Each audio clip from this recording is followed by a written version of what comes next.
हरिहराय नमः कृष्ण जादवाय नमः हरिहराय नमः कृष्ण जादवाय नमः हरिहराय नमः कृष्ण जादवाय नमः हरिहराय नमः कृष्ण जादवाय नमः जादवाय माधवाय केशवाय नमः जादवाय माधवाय केशवाय नमः। ओम नमो भगवते वासुदेवाय। नमस्कार। आज আমি শ্রীমদ্ ভগবদ গীতার চতুর্দশ অধ্যায় গুণত্রয় বিভাগ যোগের 3, 4 এবং 5 তিনটি শ্লোক আপনাদের পড়ে শোনাবো। তার আগে আমার গীতা কথার চ্যানেলটি অতি অবশ্যই যেন লাইক, শেয়ার এবং সাবস্ক্রাইব করবেন, আর ভালো লাগলে অতি অবশ্যই যেন লাইক করবেন। এই তিনটি শ্লোকের মূল বিষয় হচ্ছে ভগবান এখানে বলতে চেয়েছেন যে, যেমন 3 নম্বর শ্লোকে তিনি বলতে চেয়েছেন, হে ভারত, প্রকৃতির সঙ্গ ব্রহ্ম এই জড়জগতের উৎপত্তির কারণ, সেই ব্রহ্মে আমি গর্ভধারণ করি, তার ফলে সর্বভূতের সৃষ্টি হয়। ব্রাহ্মণ বলছেন যে আমি হচ্ছে সৃষ্টির মূল আদি কারণ। আর তারপর আরও বলছেন, যেমন 4 নম্বর শ্লোকে, হে কন্তেয়, সমস্ত জনিতে যত মূর্তি প্রকাশিত হয় ব্রহ্মরূপ জনি তাদের জননের স্বরূপা, এবং আমি তাদের বীজ প্রদান করি পিতা। আমার বুঝতে পারলেন? আমার বলতে চাই যে আমি হচ্ছে সব কিছু তাদের পিতা। যে স্বরূপে যে বীজ বপন করা হয় জনরূপে,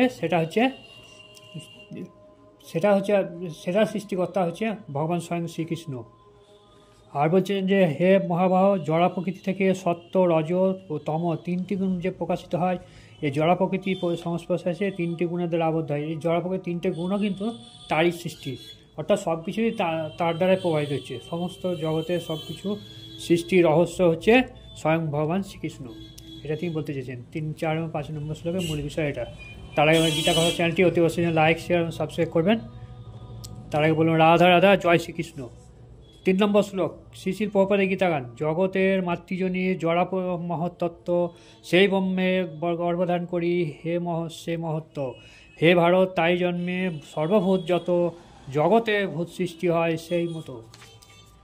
অনুবাদ, হে ভারত, প্রকৃতি সঙ্গ ব্রহ্ম এই জড়জগতের উৎপত্তির কারণ, এবং সেই ব্রহ্মে আমি গর্ভধারণ করি, যার ফলে সর্বভূতের সৃষ্টি হয়। তাৎপর্যতে বিশ্লেষণ, জড়গত জগৎ সম্বন্ধে একটি ব্যাখ্যা করা হয়েছে যে, ক্ষেত্র এবং ক্ষেত্রজ্ঞ দেহ এবং আত্মার সমন্বয়ের ফলে সব কিছু ঘটেছে। জড় প্রকৃতি এবং জীবাত্মার সমন্বয়ে ভগবানের ইচ্ছার প্রভাবে সাধিত হয়। মহত্বই হচ্ছে সমস্ত বিশ্বব্রহ্মাণ্ডের মূল কারণ, এবং যেহেতু জড় প্রকাশের মূল উৎপাদন হিসাবে রয়েছে 3টি গুণ, তাই তাকে কখনো ব্রহ্ম বলা হয়। পরমেশ্বর ভগবান মহত্তত্ত্বের জীব প্রদান করেন এবং অসংখ্য ব্রহ্মাণ্ডের প্রকাশ হয়। বৈদিক শাস্ত্রে এই মহত্ত্বকে বর্ণনা করা হয়েছে যে, সেই ব্রহ্মের গর্ভে পরম পুরুষ ভগবান জীবাত্মা সমূহকে সঞ্চালিত করেন। মাটি, জল, অগ্নি, বায়ু আদি 24টি উপাদানের সবকটি হচ্ছে মহৎ ব্রহ্ম নামক জড়া প্রকৃতি, যা জড়া শক্তি। 7ম অধ্যায়ে বর্ণনা করা হয়েছে যে, এই জড়া প্রকৃতি ঊর্ধ্বে পরা প্রকৃতি বা জীবভূত রয়েছে। পরম পুরুষোত্তম ভগবানের ইচ্ছার প্রভাবে জড়া প্রকৃতি সেই পরা প্রকৃতিতে মিশ্রিত হয়েছে, তাই জড়া প্রকৃতিতে সমস্ত জীবের জন্ম হয়েছে। কাঁকড়া বিছায়া চালের গাদা ডিম পাড়ে, তাই অনেক সময় বলা হয় যে চাল থেকে কাঁকড়া বিছায় জন্ম হয়, কিন্তু চাল থেকে কখনো কাঁকড়া বিছায় জন্ম হয় না। প্রকৃতপক্ষে মা বিছা ডিমগুলি পেরেছিল, তেমনি জড়া প্রকৃতির জীবের জন্মের কারণ নয়, পরম পুরুষোত্তম ভগবান জীব প্রদান করেন, এবং আপাত দৃষ্টিতে মনে হয় যেন জড়া প্রকৃতির সমস্ত জীব উদ্ভূত হলো। অর্থাৎ জড়া প্রকৃতির যে সমস্ত জীব উৎপাদন হচ্ছে, তৈরি হচ্ছে, যার জন্ম হচ্ছে, সবই ভগবান, কিন্তু ভগবানের সৃষ্টি, সেটা তিনি বলছেন তারই সৃষ্টি। তেমনি প্রতিটি জীব তার পূর্বকৃত কর্মসে জড়া প্রকৃতির দ্বারা সৃষ্ট ভিন্ন ভিন্ন দেহপ্রাপ্ত হয়। তার মানে কি, প্রত্যেকটা জীবের কর্মফল থেকে সে বিভিন্ন জীবে যাচ্ছে আর কি। যেমন এবার এই জন্মে জীবকে মানুষকে, পরের জন্মে মানুষ হবে, তার কোনো গ্যারান্টি নাই। তাহলে তাকে কী করতে হবে? ভালো সৎকর্ম করতে হবে, ভালো কিছু করতে হবে, তবে সে মনুষ্য জন্মরূপে জন্ম নিতে পারে। কিন্তু তাকে সে তার কর্মফল হিসাবে, কর্ম যদি খারাপ করে, তাকে হয়তো পোকামাকড় হিসেবে জন্ম হতে পারে, সেটা তিনি বলতে চেয়েছেন। তার পূর্বকৃত কর্ম অনুসারে সেই জীব সুখ দুঃখ ভোগ করে, তার পূর্বকৃত কর্ম অনুসারে সুখ দুঃখ ভোগ করছে। আর তার পূর্বকর্ম ফলে অনেকে বলেন দুঃখে আসি, হ্যাঁ, কারণ তার এটা পূর্বকৃত কর্মফল, তার আগে যে কর্মফল করেছিল, খারাপ করেছিল, তার লেগে সে আজকে দুঃখে আছে। জড় জগতের সমস্ত জীবের প্রকাশের কারণ হচ্ছেন ভগবান। সব কিছু মূল কারণ হচ্ছেন ভগবান স্বয়ং শ্রীকৃষ্ণ, সেটা তিনি বলতে চেয়েছেন। 3 নম্বর শ্লোক এখানে শেষ হলো। তার আগে বললেন রাধে রাধে জয় শ্রীকৃষ্ণ। 4 নম্বর শ্লোক শ্রীশিল প্রভুপাদের গীতার গান। অতএব সর্বজনী যত মূর্তি ধরে হে কন্তীয় জানো তাহা আমার আধারে, ব্রহ্ম মহত্তত্ত্ব হয় সবার জননী, আমি বীজপত পিতা জগৎসরণী। তার মানে হে কন্তীয় মানে অর্জুনকে বলে, যে কুন্তির পুত্র বলে তাকে কন্তীয় বলে। হে কন্তীয়, সমস্ত জনিতে যত মূর্তি প্রকাশিত হয় ব্রহ্মরূপ জনি তাদের জননীর স্বরূপা, এবং আমি তাদের বীজ প্রদান করি।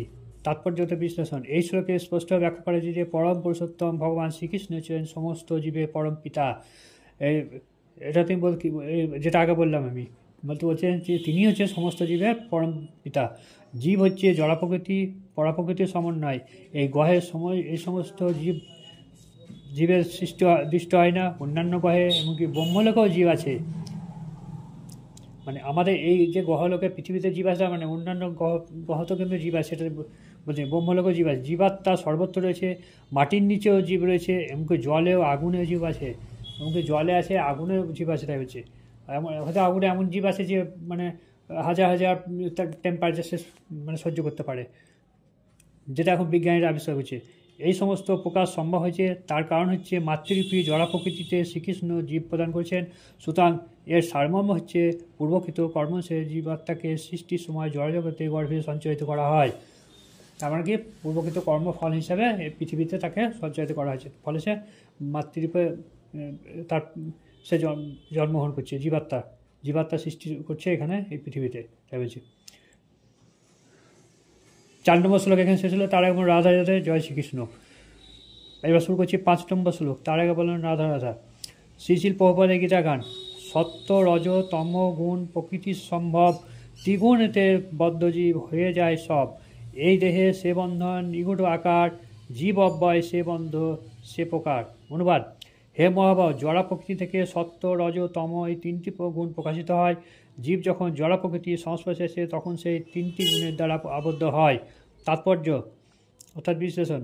জীবাত্মা যেহেতু প্রপঞ্চিত তাই জড়া প্রকৃতির সঙ্গে সম্পর্ক নাই, কিন্তু তবুও জড়া জগতের বন্ধনে আবদ্ধ হয়ে পড়ার ফলে প্রকৃতির 3টি গুণের দ্বারা সমন্বিত হয়ে পড়েছে। জীব যেহেতু তাদের বিভিন্ন প্রকৃতি অনুসারে ভিন্ন ভিন্ন দেহপ্রাপ্ত হয়, তাই তাদের সেই প্রকৃতি অনুসারে তারা সে কর্ম করতে বাধ্য হয়, নানা রকম সুখ দুঃখে। সেটা হচ্ছে কারণ। তাহলে কি বলছে, জীবের দেহপ্রাপ্তি ভিন্ন ভিন্ন রূপ কেন হয়? তাহলে পূর্বকৃত কর্মফল হিসেবে, যেটা আগে বলা হয়েছে। তাহলে সেই জন্য হচ্ছে তাদের খারাপ কর্মফলের জন্য সে ভালো কর্মফলে সুখ পাচ্ছে, আর খারাপ কর্মফলের জন্য সে দুঃখ পাচ্ছে। এটা হচ্ছে শেষ কথা। 5 নম্বর শ্লোক এখানে শেষ হলো। তার আগে বলুন রাধে রাধে জয় শ্রীকৃষ্ণ। আর আমার গীতা পাঠ কেমন লাগলো অতি অবশ্যই জন্য লাইক করবেন। আপনাকে লাইক করছেন না, লাইক করে অতি অবশ্যই লিখবেন জয় শ্রীকৃষ্ণ, রাধে রাধে, নমস্কার।